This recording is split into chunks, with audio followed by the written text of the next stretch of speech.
Jérôme Salté, bonjour. Bonjour. Nous sommes sur EduSpot et vous êtes un porteur de projet sur le collège innovant de Mantes-la-Jolie qui est dans les Yvelines, me dit-on. Oui, parce que je suis sud-ouest, donc je ne savais pas exactement dans quel département il s'agissait. Donc, en quelque sorte, vous accompagnez un département et donc un établissement pour parler d'architecture scolaire, d'une nouvelle architecture qui va allier à la fois l'architecture, la pédagogie, ce que vous veut faire dans l'établissement, c'est ça?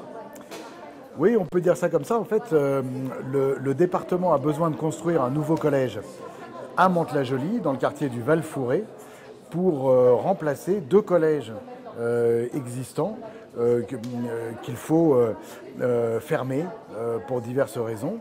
Et du coup, l'idée est de non seulement bâtir un bâtiment, mais bien au-delà, créer un projet global qui démarre d'un projet pédagogique pour ensuite engager un projet bâtimentaire au service de ce projet pédagogique.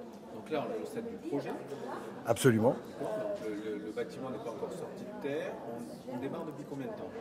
Alors le projet a démarré vraiment il y a 3 ans à peu près. Le temps de l'éducation, c'est un temps long. Les étapes qui ont été franchies, c'est que le jury s'est réuni pour choisir un architecte. Les plans, alors c'est un architecte d'ailleurs que vous connaissez sans doute, puisque c'est Ricciotti qui est l'architecte du MUSEM à Marseille et qui a accepté de remonter un petit peu dans le nord pour aller jusque dans les Yvelines. Et donc le plan a été fait à partir des contraintes ou en tout cas des premières contraintes du projet pédagogique, l'idée principale étant que le bâtiment doit être justement au service du projet pédagogique. Alors vous avez dans le projet pédagogique, bien entendu, il y a l'administration du collège, il y a les élèves, il y a les enseignants, et tout ça, c'est une unité qui évolue dans le temps. Oui, alors c'est très intéressant d'ailleurs, c'est ce qui justifie, je pense, la méthode qui a été retenue, qui est une gouvernance commune, un pilotage commun entre l'académie et le département. Et c'est une originalité qui est très intéressante, où dès le départ, dès le montage du projet, les deux travaillent ensemble, sans forcément séquencer et segmenter les responsabilités. D'ordinaire, dans un projet comme ça, le département prend en amont la responsabilité de créer un bâtiment, le fait, livre le bâtiment à l'académie qui ensuite met des profs dedans et imagine un projet à partir du bâtiment tel qu'il a été livré. Là, l'idée a été différente, les deux se sont mis ensemble et nous accompagnons ce mouvement, cette gouvernance commune et c'est une méthode qui est disséminable, reproductible et à mon avis très intéressante. Vous faites, parce que vous avez donc aujourd'hui 2 établissements, il y a les habitants de ces 2 établissements qui auraient pour vocation de déménager dans le futur, c'est ça? Oui, c'est une jolie image, puisqu'en effet on a des habitants d'un projet, et ces habitants c'est les enseignants bien sûr, c'est les élèves et c'est les parents. Et d'une manière générale on pourrait dire au Val-Fouré que c'est tout le quartier qui est un habitant d'un projet comme ça. On peut parler des associations, on peut parler des écoles primaires, des parents d'élèves bien entendu, mais les associations aussi, les associations d'éducateurs, par exemple les clubs sportifs. Et c'est pour ça qu'on est plus maintenant en train de parler d'un projet de territoire apprenant que d'un projet simplement de collège. Le collège, le futur collège, va être au service de la réussite du quartier, mais le quartier va aussi devoir être au service de la réussite du collège, et c'est ce dialogue-là qui va être intéressant. D'accord, une sorte de collège ouvert un peu sur le territoire. Oui, ouvert physiquement et conceptuellement sur le territoire, absolument. Et donc vous aviez raison de dire qu'il faut embarquer les habitants, alors les habitants actuels, les habitants futurs. Les élèves qui rentreront dans le collège sont pour une bonne part aujourd'hui dans les écoles primaires autour. Ils sont pour une part aussi déjà dans les 2 collèges existants. Les enseignants, c'est la même chose. Il y a des enseignants qui seront dans le projet et qui sont aujourd'hui en train de travailler dans les 2 collèges. Ce qui est intéressant, c'est d'ailleurs que ces enseignants-là participent à la construction du projet pédagogique. Et donc on a en ce moment des équipes d'enseignants qui réfléchissent aux détails de ce que doit être le projet et qui intègrent les plans de l'architecte, qui intègre les grands piliers du projet pédagogique qui sont déjà fixés. Ce travail de co-construction aussi, c'est une manière d'embarquer, comme vous dites, les habitants, j'aime bien votre image, d'embarquer les habitants des deux collèges. Et alors vous venez de l'extérieur, donc vous avez une vue extérieure au projet. Qu'est-ce qui vous a surpris alors la méthode, je suppose que vous l'avez quand même coachée, mais qu'est-ce qui vous a surpris dans ce qui a été proposé, dans la façon de prévoir ce futur établissement? Est-ce qu'il y a des choses qu'on peut retenir? Oui, il y a pas mal de clés et on se rend compte qu'il y a des choses. Alors, il y a une chose qui est surprenante au début, c'est le temps. Et on voit que le temps de l'éducation est un temps long et il faut se faire à cette idée-là parce que c'est nécessaire. Il faut avoir une forme d'impatience parce qu'évidemment c'est une manière de faire avancer les choses, mais il ne faut pas être pressé. Parce que les étapes sont nécessaires et vous voyez, nous on a démarré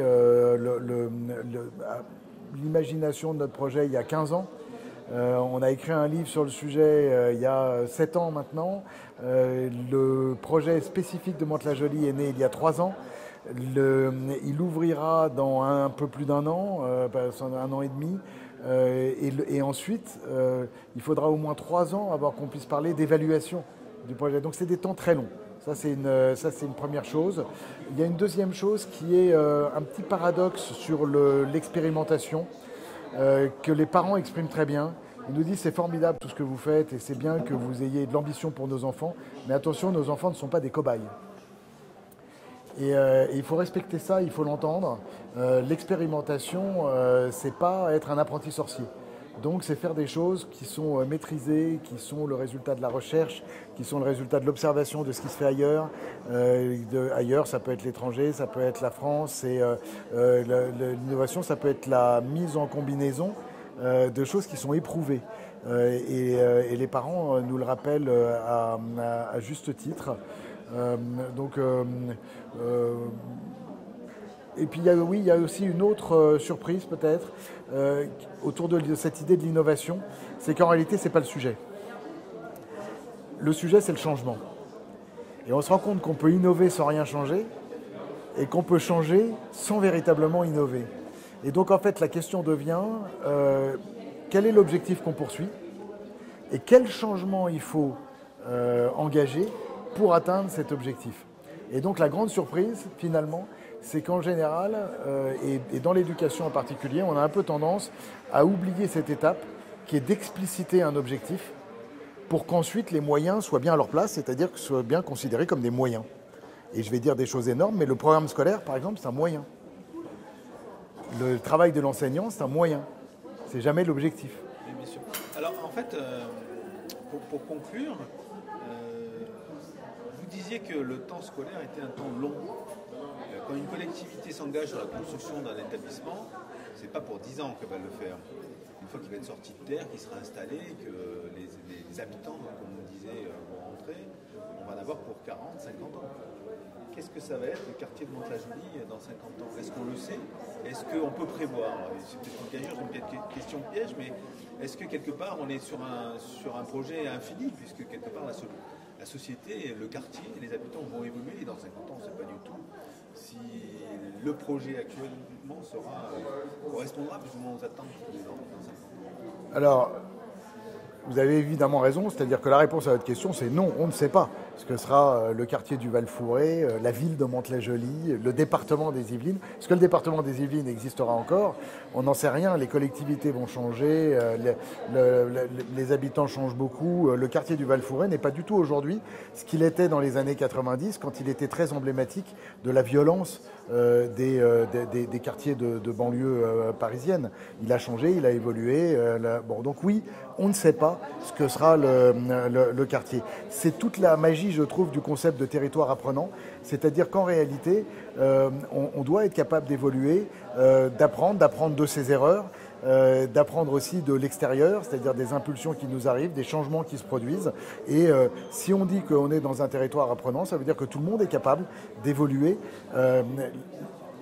Mais vous avez aussi indiqué un truc important qui est que le bâtiment lui-même, qui est prévu pour 40 ans, a des rigidités Et donc, il faut essayer de limiter ces rigidités. C'est-à-dire que plus on a de capacité à rendre le bâtiment flexible dès le départ, plus il est apte à accueillir les changements dont vous parlez. En tout cas, pour construire un bâtiment, c'est un pari sur l'avenir, c'est déjà l'essentiel. Oui, c'est un pari sur l'avenir. Tout est un pari sur l'avenir. C'est en sens aussi que l'éducation est à un temps long. Il y a une chose qui a d'ailleurs pas mal changé au XXIe siècle, mais aujourd'hui, on est incapable de dire aux jeunes quel métier ils feront dans 10 ans et peut-être feront-ils des métiers qui n'existent pas encore aujourd'hui. Donc on ne peut absolument pas fonder un projet éducatif sur une idée de ce genre. Il faut peut-être, au fond, on peut symboliser cette problématique en disant que le plus important, c'est d'apprendre à apprendre. Et la clé est peut-être celle-là, puisque comme ça, vous serez capable d'apprendre toute votre vie et donc de répondre aux défis qui se poseront à vous et que vous ne connaissez pas encore. Jérôme Saté, je vous remercie. C'est moi.